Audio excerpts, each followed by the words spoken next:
Ms.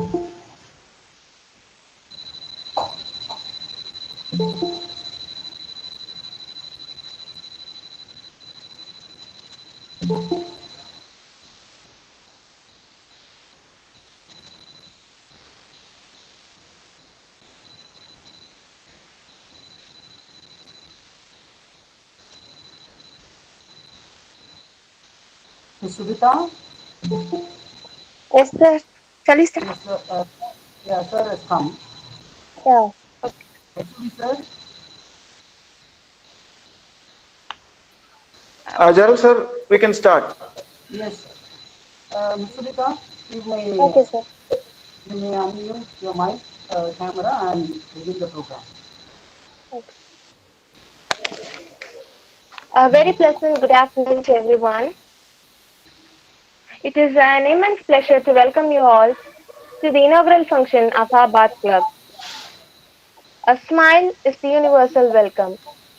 Now I request our cheerful coordinator of Bards Club, Dr. S.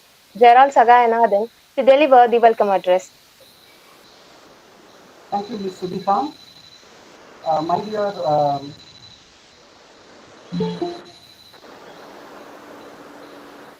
a fine afternoon to one and all gathered here. First of all, let me welcome God Almighty amidst us. He is the chief architect of this world.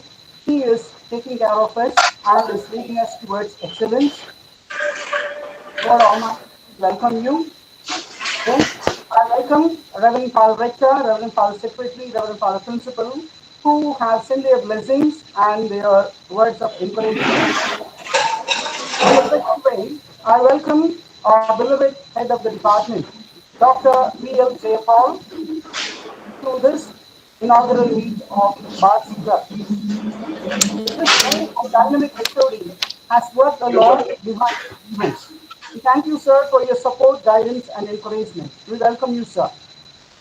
It gives me great privilege and honor to welcome and introduce Dr. S. Papu Benjamin Elango, our former head of the Department of English. Sir is teacher's teacher.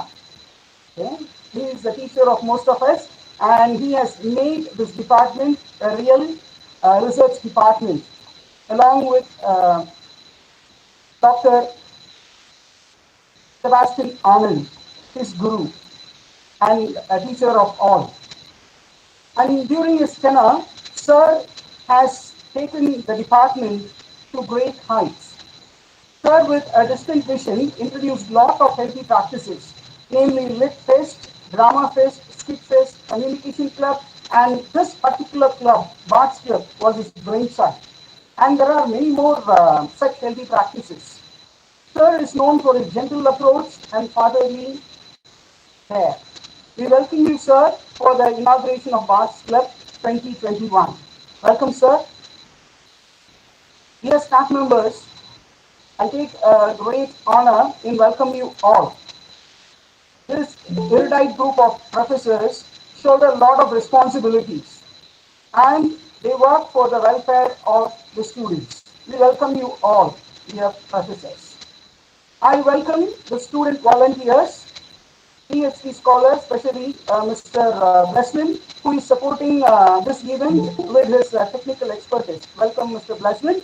And I also welcome all the student volunteers, including Ms. Subhita, Empress Scholar, who is actually the Master of Ceremony, and Chris Alvin, who is going to deliver the vote of thanks. And I welcome all the PhD scholars, Empress Scholars, and postgraduate students. Dear students, be active participants and enjoy this Bards Club inauguration. This is your forum, a forum meant for young budding poets. Welcome and thank you. Over to the Master of Ceremony. Thank you, sir. It was surely an hearty welcome for us. A great poet is greater than any king. Now I invite our chief and head of the department, Dr. V.L. Jayapal, to facilitate the gathering. Good afternoon, one all gathered here. It is a great pleasure for me to facilitate felicitate this gathering. And first of all, I would like to salute our chief guest, who is part of my growth. When he was here, he gave lots of opportunities in various areas. I should say, in all the academic activities and academic initiatives, what he did were really part of my growth. And I'm very happy to felicitate all of the participants. And really, sir has given a very nice platform for so many of us to grow in such a way that we are becoming guide stars for many people. And I should say, even in research and other activities related to creative activities, sir has motivated us, encouraged us, given platform where uh, put our and showcase to. So in this discussion, I should really once again along with Dr. S. So I don't want to take much of time. After a long time, going to listen to the great personality.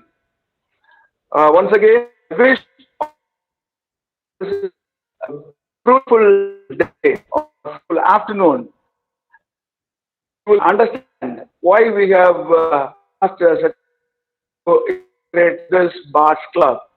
The words still I remember when he speaks, the rhythmic pattern or even the word selected by Dr. Benjamin. And when we talk also in our normal conversation also, he used those poetic style while he wants to convey messages. So we will really enjoy, and I wish all the participants, and once again with the wholeheartedness, I welcome all, and especially the chief guest, our former head, former vice principal, Dr. S. Papu Benjamin Elango. Thank you very much, sir, and I wish you all the best participants. Thank you, sir, for your wonderful words. Example is leadership. Now I welcome our exemplar, our chief guest of today's function, Dr. S. Papu Benjamin Elango, our former head of the department, to address the gathering on the topic Poets are the unacknowledged legislators of the world.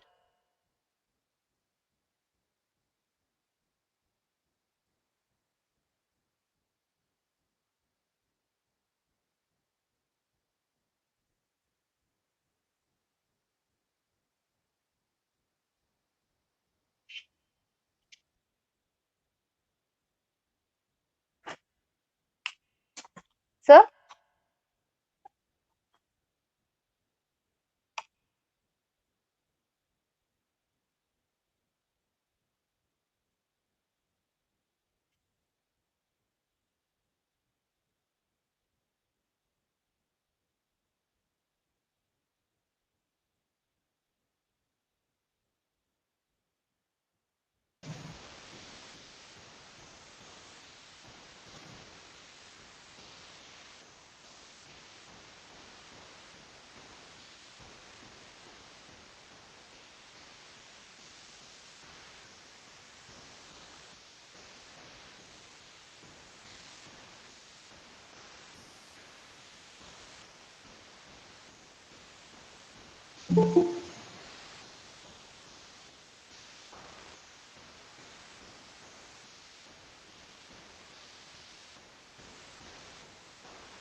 Gerald, sir?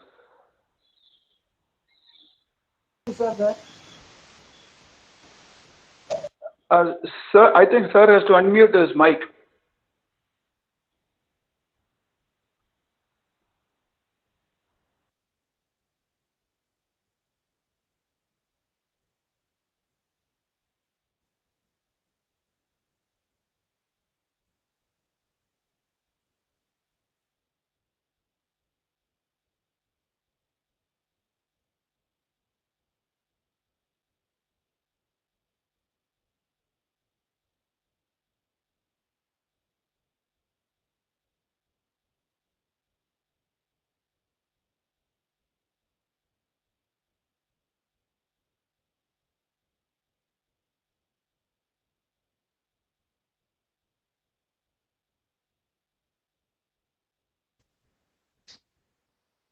Yes, sir. Is it okay? Yes, sir. Now it's Okay. audible, sir. It's audible? Yes, sir. Is it audible, General? General? It's audible, sir. It's audible now, sir. Audible. Okay. Let's start. Yes. Yeah. Thank you. Reverend Father Rector, Reverend Father Secretary, Reverend Father Principal, my dear old student, and the head of Department of English, Dr. D.L. Jayapal, my dear student, and a poet, a budding poet, Dr. Gerald, who is the coordinator of this Bards Club, and the esteemed staff members of our department and various other departments, and my dear students. It's really heartening to note that this Bards Club is flying, soaring to the new altitudes of achievements, which was started perhaps 7 to 8 years back. I am very much proud of you, all the staff members of St. Joseph's College, especially the Department of English, my dear students, for reawakening the spirit of creativity and innovation through Bards Club by becoming poets, not simply poets of philosophy and imagination, but poets of social reformation. Because the topic itself is very clear, self-descriptive, that the poets are the unacknowledged legislators of the world. We see the legislators making laws, sometimes breaking laws also. But poets are not like that. They are the real, high-spirited, universal-minded, unacknowledged legislators of the world. And that's a dictum given by our revolutionary poet, Shelley, who is so much laudable for his social reformative thinking. Especially in 1840, he actually eloquently declared in defense of poetry that the poet creates human values and imagines the forms that shape the social order. Thus, each mind recreates its own private universe, and so poets are the unacknowledged legislators of the world. He was actually influencing so many other poets, like even Subramanya Bharati from our land, Tamil soil, and Bharati himself called himself Shelley Dasan. And so many other poets were also influenced, but to know that who influenced our own poet, that is Shelley, it is really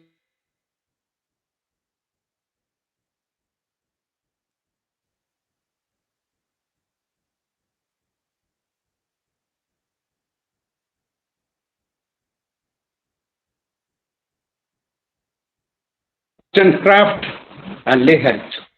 These are the pioneers of, are the original thinkers who actually influenced Shelley, the Shelleyan thoughts. What is this social reformation through his poems? Most of the poems are universally lauded, like Ozymandias, Ode to the West Wind, The Skylark, The Mask of Anarchy, The Cenci, Alastor, or The Spirit of Solitude, Julian and Madalo, Adonis, Prometheus and Bound, Hellas, are the unfinished final work, The Triumph of Life. He had so many turbulent, twisting, personal and social convulsions throughout his life. But amidst his family crisis, ill health, atheism, radical political views, and defiance of social conventions, he was almost the morning star to all the people even today. And that's why I've chosen him to be a leading light for you also. William Godwin's political justice actually influenced him. It is the political wisdom of Godwin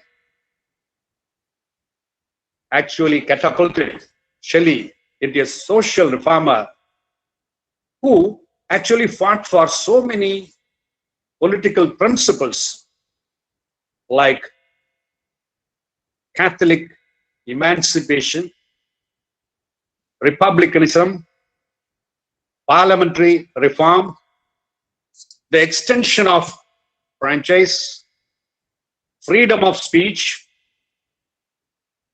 peaceful assembly, end to aristocratic and clerical privilege, more equal distribution of income and welfare, non-violent resistance, and through the necessity of atheism, his own very infamous as well as famous declaration. He said, atheism is also to be held, and vegetarianism, like George Bernard Shaw. When we see Shelleyan spirit, we are reminded of the west wind, how the west wind is gushing through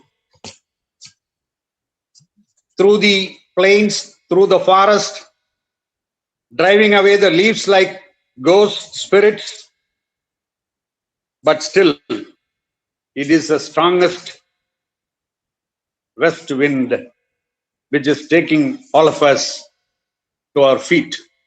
Perhaps we should not fall down.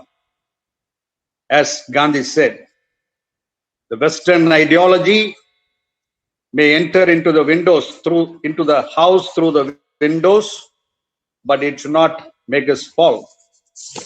So with this balance of attitude, when we see Shelley is almost a Democrat, in my opinion.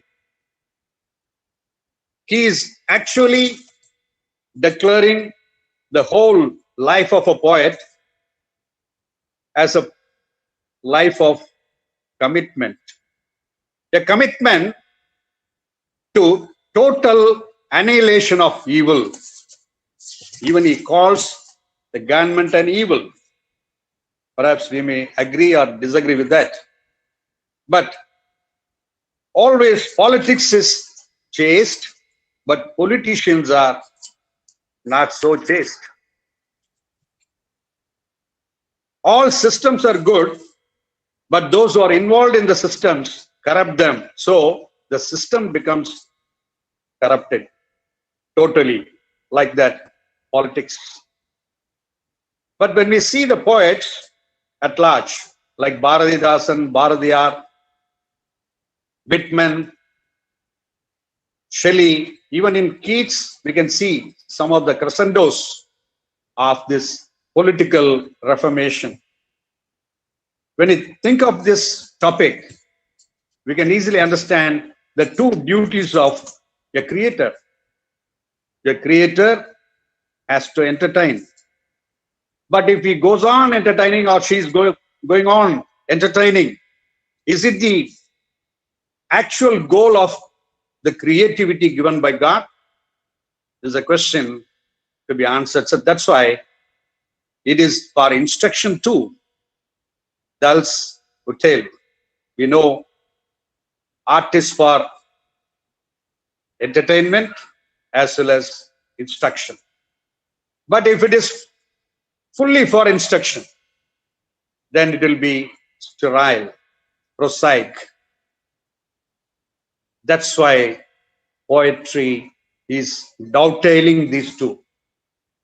Instruction given through entertainment.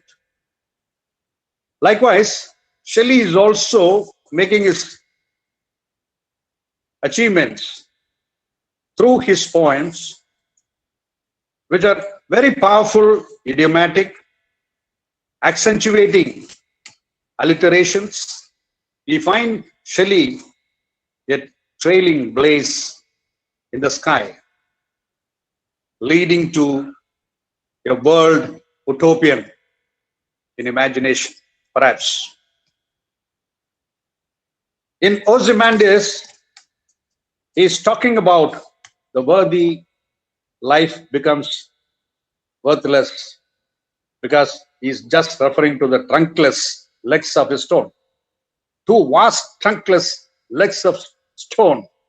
I met a traveler from an antique world who said, two vast and trunkless legs of stone stand into the desert, and on the pedestal those words appear. My name is Ozymandias, King of Kings. Look on my works, ye mighty and despair. Nothing beside remains. Around the decay of that colossal wreck, boundless and bare, the lone and level sands stretch far away. Through this is just unmasking the truth of life. What is power? We are totally powerless, and some people we think we are totally powerful. We never pay heed to the voices of the voiceless, and we always keep ourselves and the surroundings into mire, a quagmire of confusion, indecision. Likewise, the justice is silenced.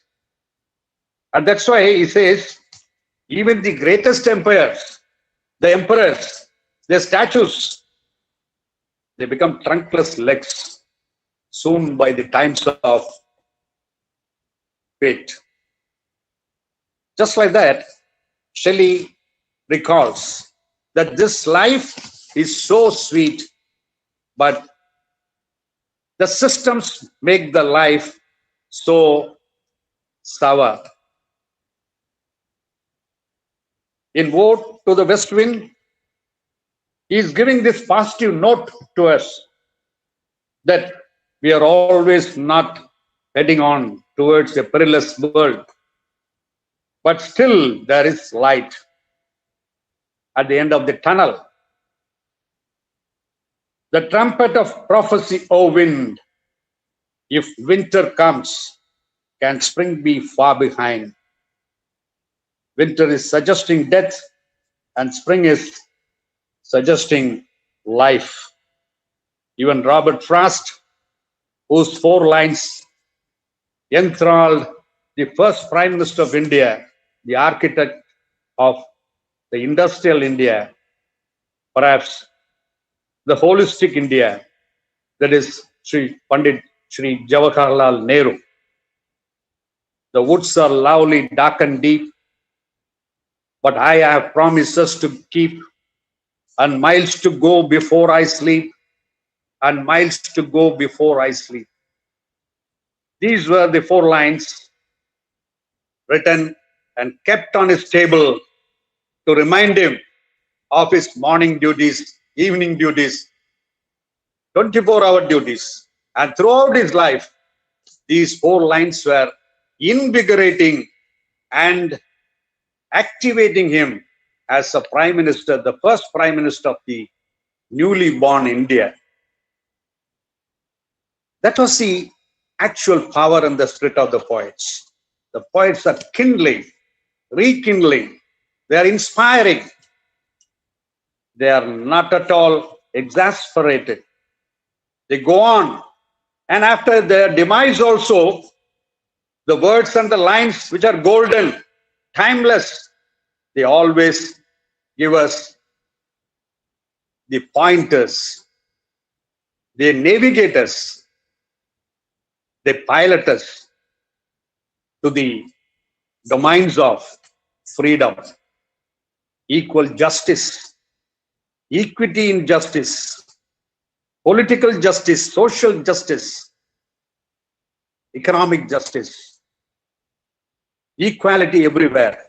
உல தாழ்ச்சி உயர்ச்சி சொல்லல் பாவம் என்று நம்முடைய மகாகவி பாரதி சொன்னது போல, குல தாழ்ச்சி உயர்ச்சி சொல்வதே பாவம். அதை நடைமுறைப்படுத்துவது அதைவிட ஈனத்தனமான கொடிய செயல் இந்த உலகில் இருக்க முடியாது என்பதை மகாகவி Bharathiyar சுட்டிக்காட்டியிருக்கிறார். As a poet, Mahakavi Bharati, he stood for his ideals. And we see in Bharatidasan also the very same spirit. When he talks about the women, just like Shelley, as a comparatist, I am comparing these two. He talks about the literacy of women. பெண் கல்வியை பற்றி பாரதிதாசன் அவர்கள் மிக அழகாக தனக்கே உரிய அந்த நடையில் சொல்லும்போது, the translation of that poem goes like this: illiterate women or barren land, grass may grow on this surface, but not idle children. The educated women is a field well prepared, wise progeny spring up here. I need not repeat this truth. ஆக கடர் நிலமாக இல்லாமல் விளை நிலமாக பெண்கள் தங்களுடைய படிப்பை கல்வியறிவை மூலமாக இந்த உலகுக்கு வழங்கக்கூடிய மக்கள் செல்வங்கள் இந்த உலகை ஆண்டு நடத்தக்கூடிய தலைவர்களாக மாறுவார்கள் என்று சொல்கிறார். Like that, in any language, in any culture, any poet is an acknowledged legislator. The real legislators may pass laws, the acts becoming law. But the poets are, in every line of their poems, they legislate law for the universality of humankind. Our Tamil culture, for which we have to thank our ancestral poets, especially Kaniyan Pungundranar. He gave the dictum to the whole world, which is actually engraved in UN, which is the guiding spirit of all the governments in the world today, even that Yadum Ure Yavarum Kelir. The next line also gives that moral as well as the value, human value one should hold throughout his life. Cheedum nandrum pirardara vara. That is, the karma decides your fate. Cheedum nandrum pirardara vara. Just like that. The legislators, perhaps whether they are so much concerned about morality, ethics, but still, all the laws to be passed should have this ethical base, as Kaniyan Pungunanar says. Yadum Ure Yavarum Kelir. Arasu என்பது, that is the government is not for some people, a few people, but for all people. That's why Shelley is also making this claim throughout his life. And he's also talking about poem as a mirror. Poetry is a mirror which makes beautiful that which is distorted. Perhaps life is full of pitfalls, full of trials, tribulations, trivialities, jealousy, opportunism, favoritism, nepotism, all these isms. Altogether, they kill one ism which is called humanism. And that's why he's saying, poetry is a mirror which makes beautiful that which is distorted. What is distorted should be made beautiful by poets. That is the law they have to follow. He's also comparing a poet to a nightingale. A poet is a nightingale who sits in darkness and sings to cheer its own solitude with sweet sounds. Driving darkness is one of the roles of the poets. Poetry is a record of the best and happiest moments of the happiest and best minds. It gives the best definition of a poetic legislation, perhaps. Poetry is a record of the best and happiest moments of the happiest are the best minds. Shelley, when he saw the women who were knitting socks, they didn't have the socks. They were shivering in coldness. Perhaps we understand that he collected some amount to buy them socks. You know, the winter in European countries, especially England. Here, we don't need socks. Perhaps Shelley was like Bharati, or Bharati was like Shelley. Who Bharati bought all the mangoes from the old woman, we know. She was pining that nobody bought even a single mango from her. She said, I am having women children. I am having girl children. As a woman, I am the only breadwinner. And Bharati said, Yamakkum appadiye. Yanakkum பெண் பிள்ளைகள் உண்டு, அந்த துயரம் தெரியும் என்று சொல்லி தன்னிடம் இருந்த சில காசுகளை கொண்டு அத்துணை மாம்பழங்களையும் வாங்கியதாக நாம் அறிகிறோம். That's why the legislators may not follow the law they pass in the state assembly or in the parliament, but poets are not like that. And that's why they are unacknowledged. They are not acknowledged. We acknowledge only MLAs and MPs and never the poets. But really speaking, the poets are the real legislators. They codify the morality to follow. They codify the human values for us to emulate.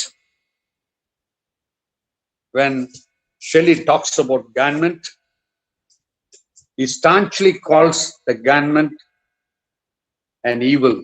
Government is an evil. It is only the thoughtlessness and vices of men that make it a necessary evil. Without government, we can't live. But with government also, we may not live. That's why he's saying, government is an evil. It is only the thoughtlessness and the vices of men that make it a necessary evil. It is a necessary evil with which we have to live. When all men are good and wise government will of itself decay. People may be good, but the government has the only will to decay, but not to flourish. Why? He's asking that question.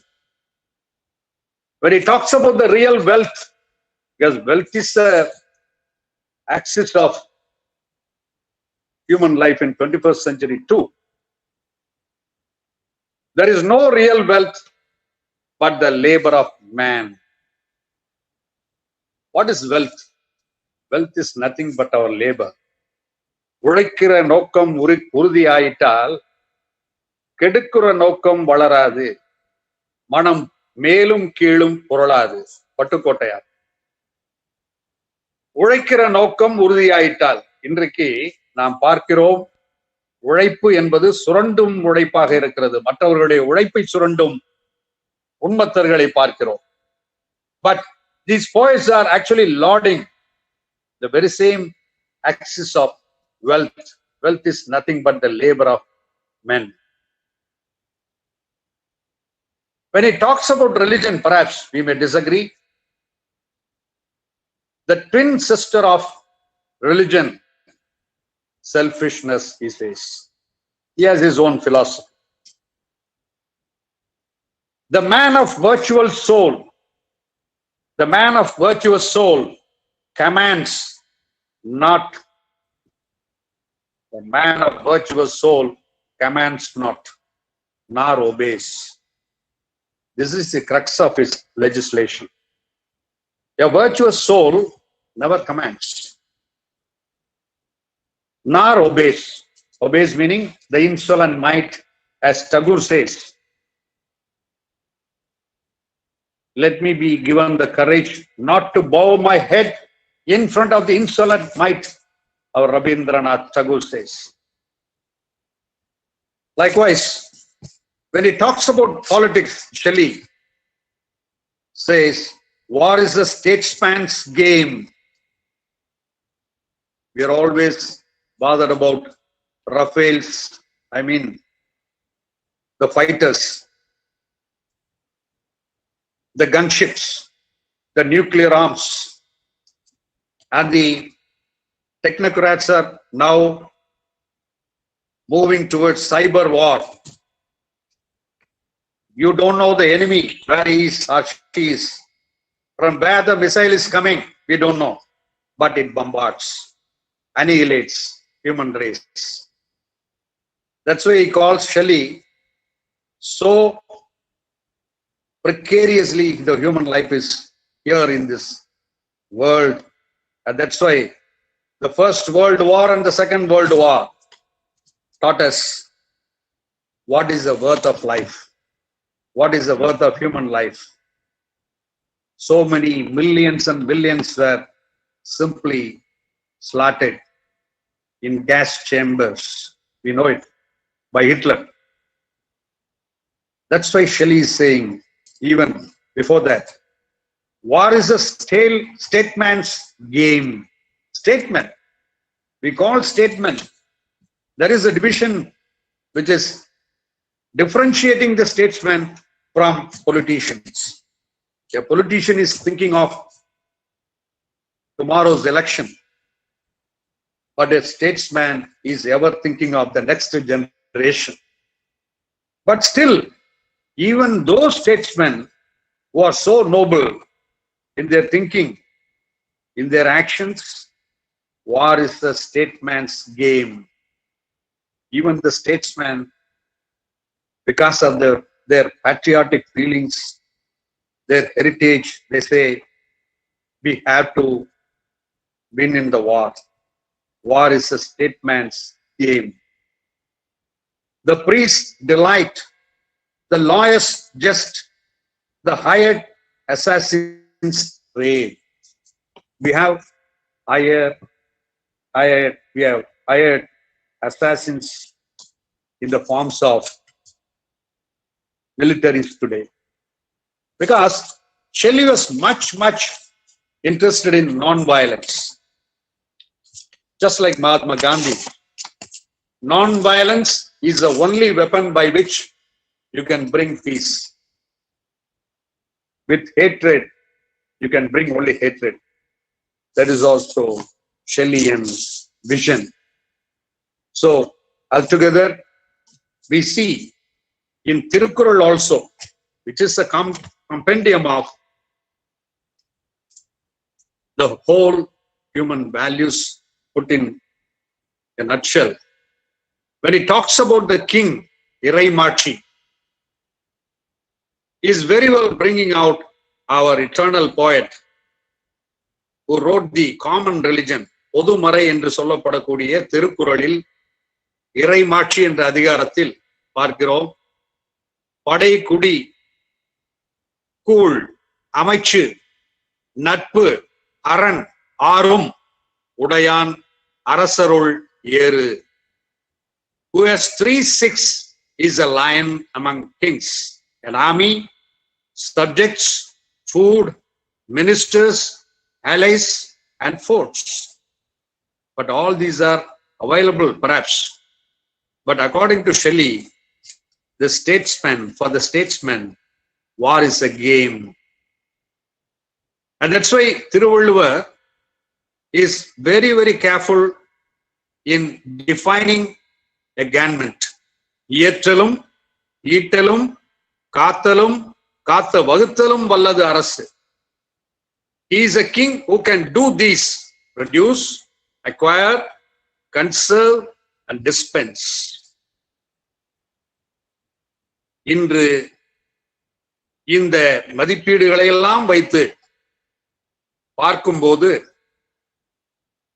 இன்று இருக்கக்கூடிய உலக அளவிலும் சரி, நம்முடைய அளவிலும் சரி, இருக்கக்கூடிய தலைமை இத்தகைய மதிப்பீடுகளை கொண்டிருக்கிறதா?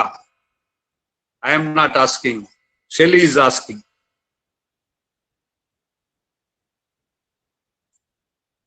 முறை செய்து காப்பாற்றும் மன்னன் மக்கட்கு இறை என்று வைக்கப்படும். He who is a just protector will be deemed the Lord's deputy. Like that, the custodian of common people, the voice of the voiceless, when all these are silenced, only the poems are becoming the eternal laws to be enacted, at least within our hearts, if not in the societies. And that's why Shelleyan vision and mission of propagating his poems as the legislated laws of the world. And that's why the poets are the unacknowledged legislators of the world, according to Shelley. We see the Bards Club of St. Joseph's College.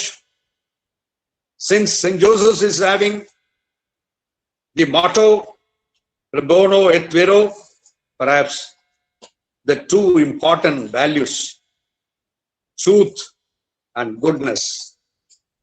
If anything is true, it is good.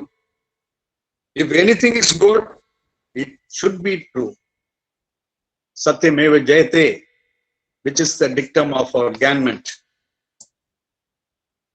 Yadum Ure Yavarum Kelir is the world philosophy our Tamil poet propounded to the universe.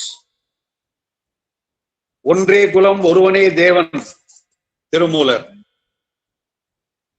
which was also politically declared by the former CM of Tamil Nadu, Chief Minister Peraringer Anna. Like that, the poets always think of the goodness, the truth, dharma of humanity. They always pass the legislations, laws, which are verbal, but soon they are becoming the edicts of truth and goodness. And that's why the poems become timeless, everlasting fountains of the quintessence of human values. And that's why Shelley, once again, he is reiterating these political principles. Once again, I remind you, what are these political principles? Catholic emancipation. Emancipation refers to liberty, republicanism, kudiyarasu, a rule by the people for the betterment of the people, not for a few, but for the whole lot. ஏழைகளின் ஏற்றமே republicanism.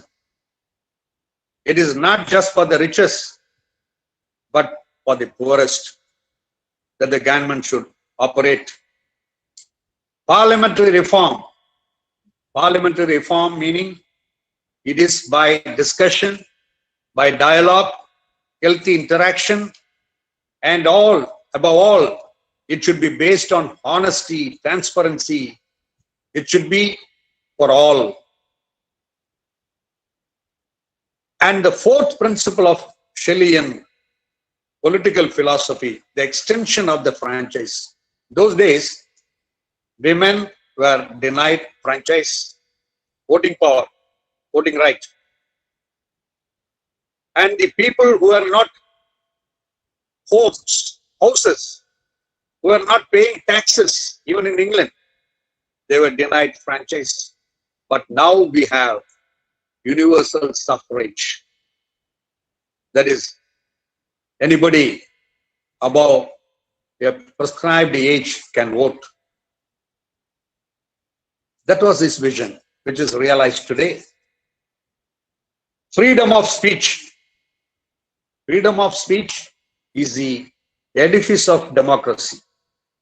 Demo, the people, cracy, the rule by the people, becomes alive only by the freedom of speech. And that is to be seen first in the parliament, next in judiciary, next in executive, bureaucracy, and next in the press, the four pillars of democracy. Do we have? Shelley has to answer. And by peaceful assembly, we have to protest. We see in our life, even today, it's going on. Peaceful assembly. Whether it is respected, that's a question by Shelley. End to aristocratic and clerical privilege. In those days, those were the problems of Shelleyan era. There is no aristocracy today. நாமெல்லாம் மக்கள், குடிக்கின்ற மக்களாக இருக்கக்கூடாது, குடிமக்களாக இருக்க வேண்டும் என்பது ஷெல்லியின் வாதம். More equal distribution of income and wealth. Is it realized today? More equal distribution of income and wealth. Is it realized? Still a question. Non-violent resistance. Mahatma Gandhi propounded that, practiced it, and won the freedom for Bharat Mata by non-violent resistance. Katti indri, rattam indri, yutham endru varugudhu. Katti indri, rattam indri, yutham ondru varugudhu. Ramalinga Adigalar. ஆக, the non-violent resistance, which is the bulwark of democracy, and vegetarianism is also his ethics, whether we agree or not. It is always good that, but we should not vegetate, which is wrong. Vegetarianism is good. Vegetating is wrong, according to Shelley, because he reminds us that we should be always dynamic, ever changing, ever enforcing human values like the west wind. So, as a trumpet of prophecy, O wind, if winter comes, can spring be far behind? So all of us, let us not be pessimistic. As Indians also, now the coronavirus, though pandemic, our science, technology, medical expertise all proved that if winter comes, spring is not far behind. So my dear students, staff members, if winter comes, ever spring will be ensuing. Thank you very much for this opportunity, for giving me this golden opportunity to inaugurate the Bards Club. I wish that all the staff members, students, should write at least one poem a year, so that our literary minds can be sharpened, widened, and resuscitated to the travails of the times of the era. I mean, the times of 21st century, the changing times, volatile times, the turbulent times. So you should be the custodians, and you should be the MLAs and MPs within brackets, even though you are not chosen by the constituencies, by the people, but by your human values, you can be ever unacknowledged legislators of the world, like Shelley. So I wish that each one of you should be that kind of unacknowledged legislator through this Bards Club. Thank you very much. Thank you, sir. Thank you, sir, for enlightening words. And we are grateful for your time, effort, and poetic thoughts. Audience, you are welcome to ask questions.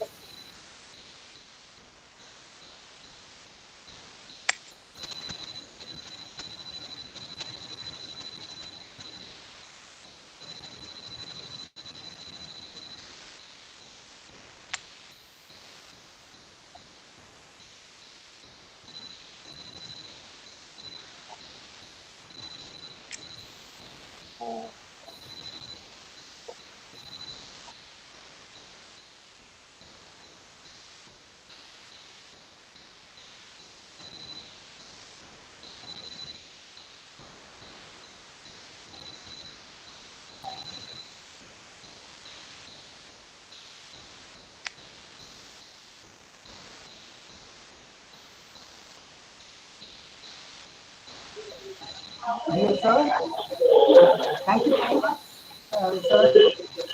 I'm reminded of the words of Shelley I borrow from Shelley, Ode to the West Wind. Dry my dead thoughts over the universe like withered leaves to quicken a new birth. Your speech was instilling a new spirit in myself. I'm reminded of my graduation days when I sat in the class listening to you, when I was inspired to appreciate poetry and write poetry. Thank you, sir, for the inspiring thought. Thank you very much, sir.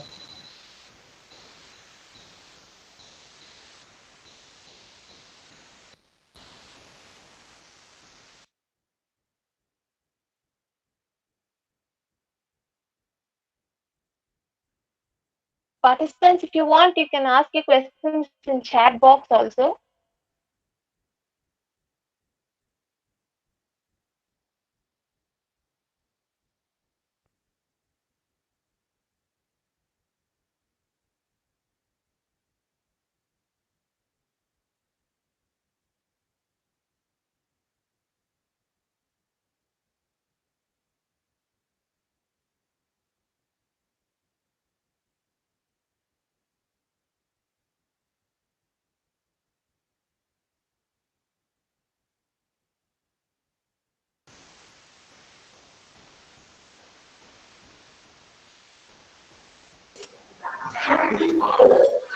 Good evening, all of you. I think all must have got enough motivation from our chief guest speech.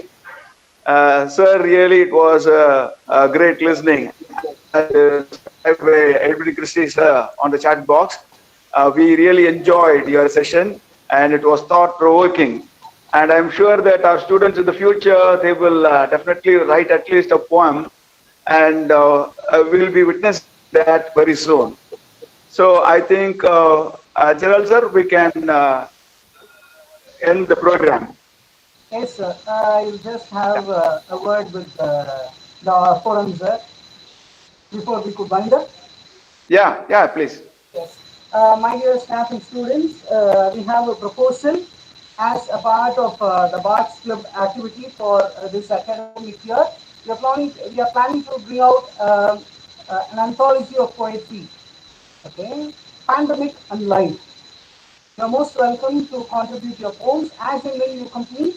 You're most welcome to send it to uh, my mail ID.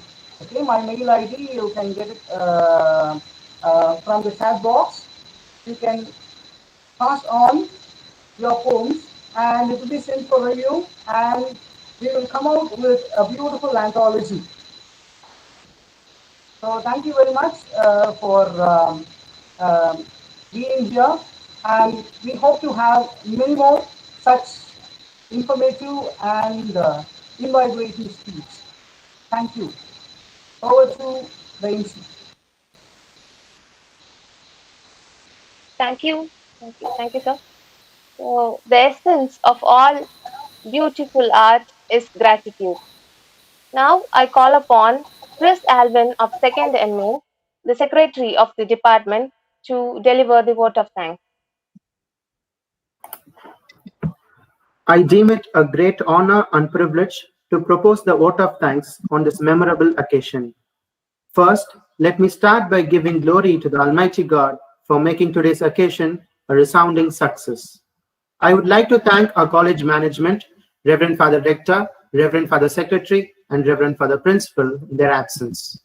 I extend my heartfelt gratitude to our resource person, Dr. S. Papu Benjamin Elango, Associate Professor and former head of the Research Department of English, St. Joseph's College, Trichy, for gracing this occasion with his presence and words.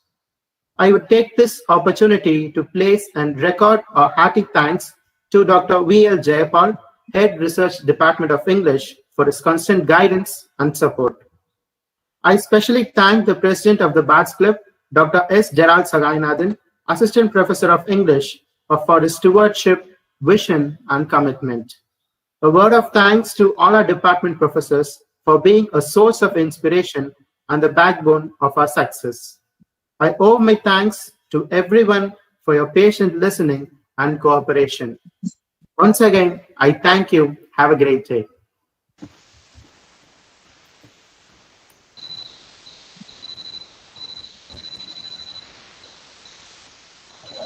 Dear participants, kindly fill in the attendance form which is there in the chat box and then you may leave. Thank you, sir. And thank you, dear participants.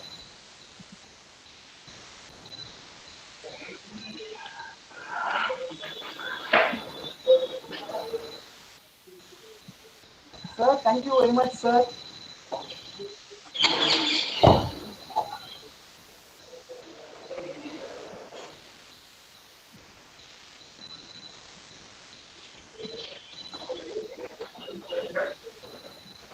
Once again, thank you very much, sir.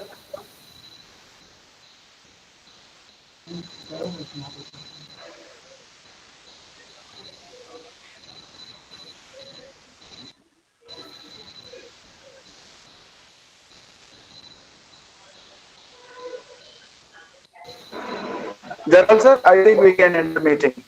Yes, sir. Yes, sir. Yeah. Students, the attendance link is there in the chat box. If you are filled, I think I'll wait for another 2 to 3 minutes and then I shall wind the meeting. Thank you for being here and we shall meet again.